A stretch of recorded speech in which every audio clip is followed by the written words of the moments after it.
Kami po yung Team Nazareth. Nandito po kami ngayon para mag-perform sa inyo ng maikling drama.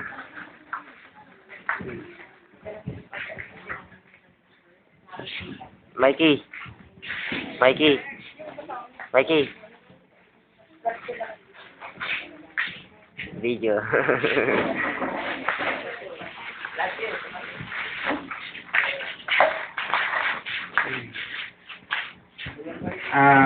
Ang mga tawang po sa kwento ay si Sister Leonila bilang ina at si Brother Marjan bilang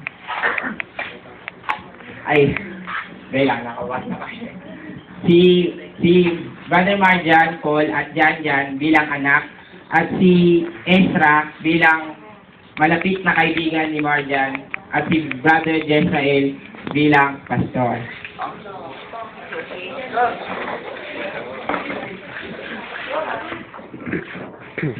Sa isang iskinita, pinag-iisipan ni Marjon kung paano aayusin ang nasira niyang pamilya.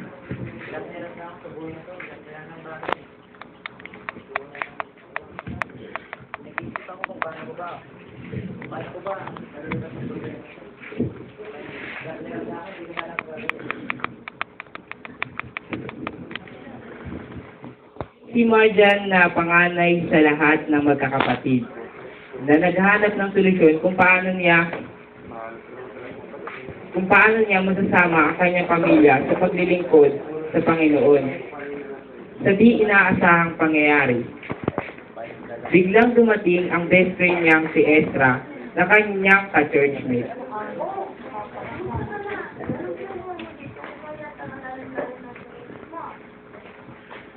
Si Ezra Jim, na matalik na kaibigan ni Marjan, na isa ring may takot sa Diyos.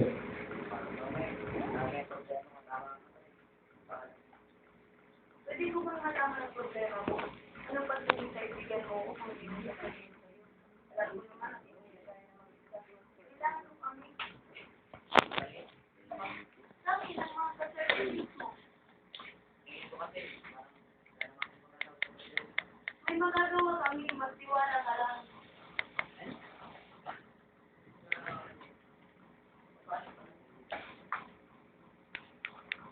Bukas, masamahan kita. Bukod na tayo bukas sa advice para malikasin. Pag-uwi sa bahay ni Marjan, nagulat siya sa nangyari sa loob ng bahay na tila lumala ang sitwasyon sa kanyang pamilya.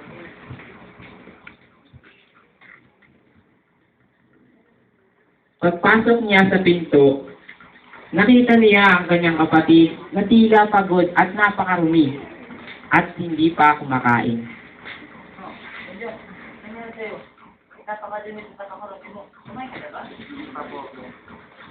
Sabi po sa akin ni Inay, wala daw po siyang pera.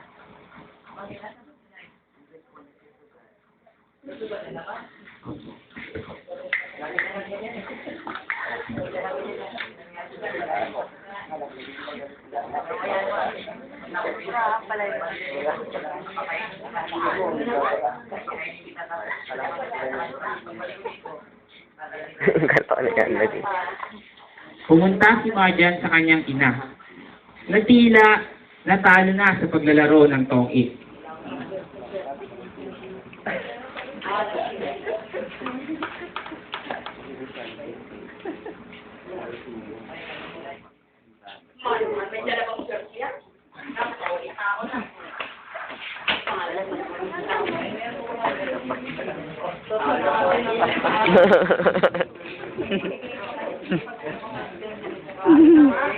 Magagawa po eh, wala nga, nakalo na nga eh. Ito nga, pwede nga, babawi nga eh. Eh naku, lalo nga akong mamalasin. Lalo akong mamalasin. Umalis ka na nga, sabi ko.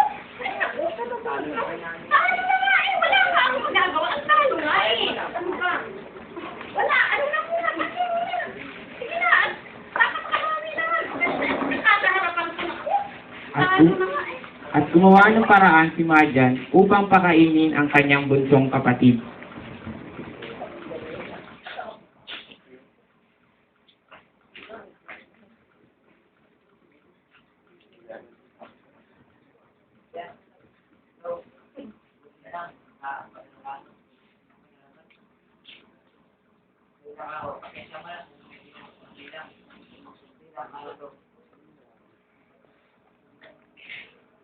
At biglang dumating ang swail na kapatid ni Marjan.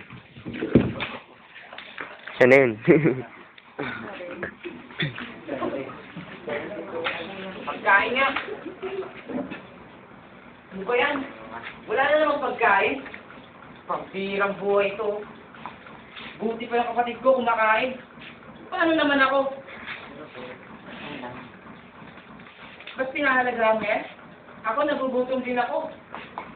Siya, ginawa mo ng paraan. Paano ako? Buti nga hirang buhay sa akin. Hindi ako yan. Nagkakusap. Dito na ako sa barkada ko. Bye-bye. Nandun sa iyo.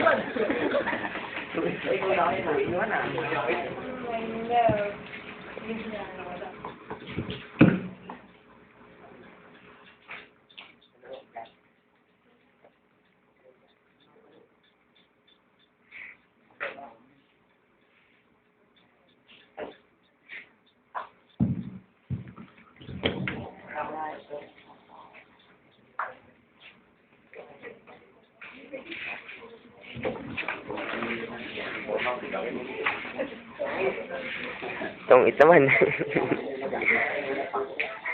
Bakit? Bakit yung pastor? Bakit yung pastor nila? Sino ba tong pastor na to?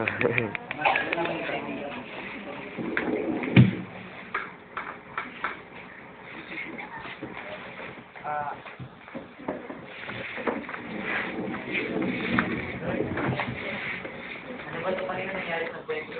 Dahil lang po ng bagay sa ito, nangyari sa kwento, puro na lang po ito. Balik na ako pinagsasabihin sa Panginoon. Wala po. Nakuha na po lang. Nakuha ba ako? Nagawa ko rin.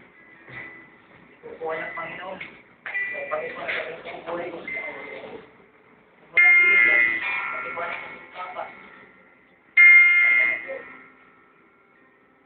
Panginoon.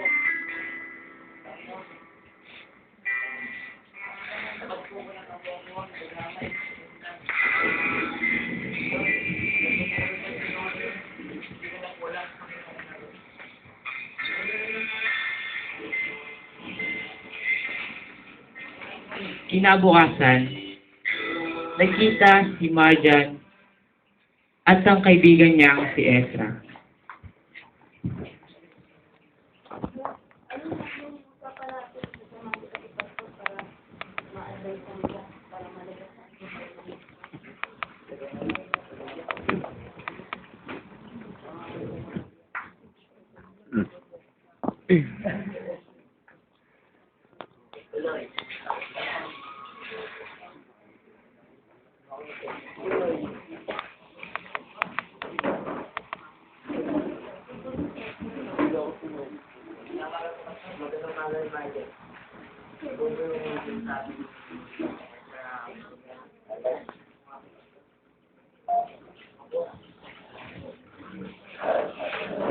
At pumunta sila sa office na pastor nilang si Pastor Jeff at nabigyan siya ng payo.